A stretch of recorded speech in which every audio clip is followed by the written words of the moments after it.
या तो तुम मेरे हो, मेरे अपने हो, या मेरे दुश्मन हो।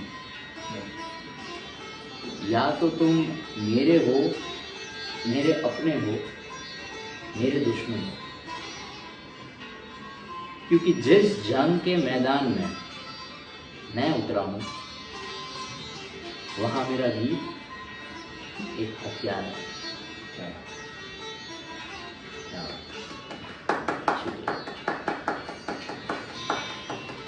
कोशिश अच्छी है, अच्छा है।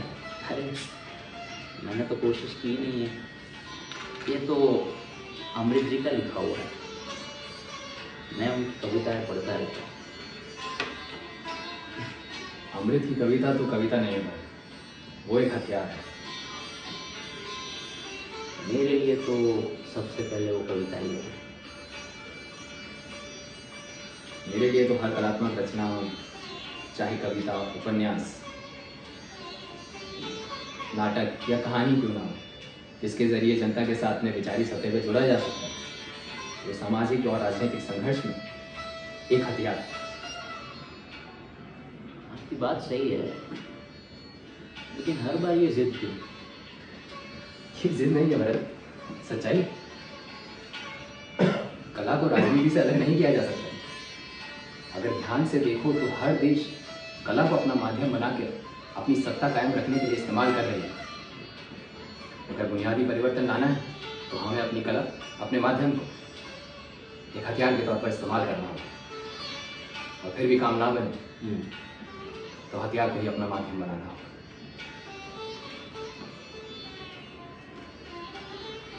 आपका मतलब है कला बस एक राजनीतिक का हथियार बनकर रह जाए, उसका कोई स्वतंत्र अस्तित्व ही नहीं है। अगर आर्टिस्ट पॉलिटिकली कमिटेड नहीं है तो उसका आर्ट रेलेवेंट नहीं है। आर्टिस्ट की पॉलिटिकल आइडियोलॉजी, आर्टिस्ट कौन से पॉलिटिकल पार्टी का मेंबर बनता है, वो तो उसका निजी फैसला है, उसका व्यक्तिगत चुनाव है। मैं इसे उसके आर्ट के रिलेवेंट होने की आवश्यक बिल्कुल नहीं मानता।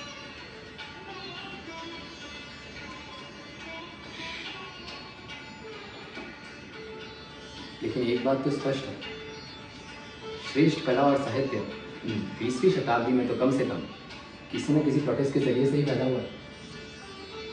वो प्रोटेस्ट राजनीतिक था, आध्यात्मिक था या सामाजिक था, इसका विश्लेषण करना मुश्किल है। पर कलाकार के मन में विद्रोह और प्रोटेस्ट का जज्बा बहुत ज़्यादा शक्तिशाली है। कोई भी पॉलिटिकल आइडियोलॉजी हो, कोई भी पॉलिटिकल सिस्टम हो, अन्याय दमन के विरुद्ध आवाज़ उठाओ।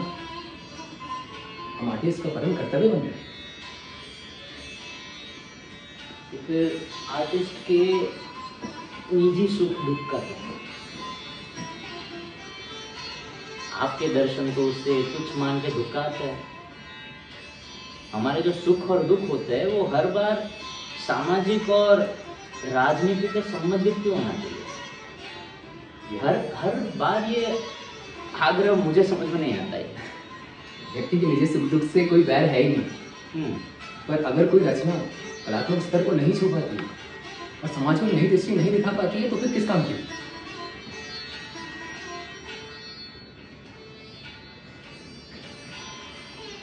अविनाश जी, वैसे कभी कभी हमें भी ये संदेह होता है कि हम जो ये सोशल कमिटमेंट की शर्त लेके चलते हैं उससे कला का दर्जा छोटा तो नहीं हो जाता?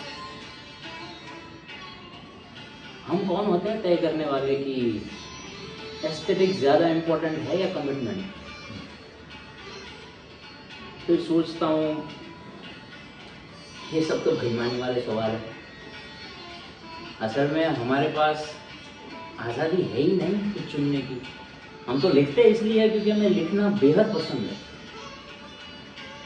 अमृत पॉलिटिकल एक्टिविस्ट इसलिए बने क्योंकि उनको वही रास्ता जान पड़ता था। हमारी मानो तो सबसे अहम बात यह है कि आपने जो कार्य चुना है आप उससे कितना ईमानदारी से निभा सकते हैं। एक सवाल का जवाब दो है। जी। तुम्हारे आसपास जो भी अन्याय और दमन हो रहा है उसके लिए कोई मॉरल स्टैंड लेना चाहोगे ना? इंसान होने के नाते मैं ज़रूर लूँगा। और कलाकार होने के नाते ज़रूरी नहीं है। इसका मतलब एक इंसान के दो मॉरल कमिटमेंट हो सकते हैं। बिल्कुल हो सकते हैं। अगर वो कलाकार है तो 2 अलग-अलग स्तरों पर लगातार जीत आ रहा है अविनाश जी। ये तो बुझती ही हुई। मॉरल स्टैंड लेने से घबरा रहे हैं और शब्दों में बातों को घुमा रहे हैं। आप समझ नहीं पा रहे अविनाश जी। मेरा स्टैंड ज़्यादा मॉरल है। मैं जब 2 मॉरल स्टैंड की बुनियाद पे खड़ा रहता हूँ और मैं कुछ गफलत करता हूँ तो इंसान होने के नाते भी मैं भ्रष्ट हो जाता हूँ और कलाकार होने के नाते भी मैं ईमानदार नहीं रह पाता। कितने कलाकार मिलेंगे जो आपके इन 2 स्तरों पर बिल्कुल ईमानदारी के साथ में जी रहे हैं बिना किसी समझौते के? ये तो एक अलग सवाल अलग सवाल नहीं है। बिल्कुल अलग सवाल। अलग सवाल नहीं है। कभी ना कभी भीतर का इंसान और कलाकार एक दूसरे के सामने आके खड़े हो जाते हैं और एक ही सवाल का जवाब ढूंढने लगते हैं। तब निर्णय लेना पड़ता है, करना ही पड़ता है कि हम इंसान बन के जीना चाहते हैं या कलाकार बन के। अगर तुम्हारे सामने ये सवाल कभी उठेगा तुम क्या करोगे?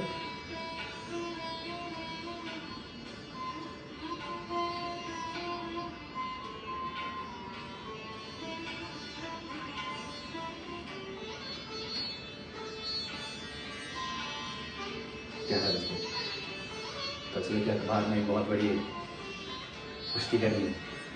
तब तक जाना आगे देखो। बहुत अच्छा लगा मुझे। बहुत मजा आ रहा है।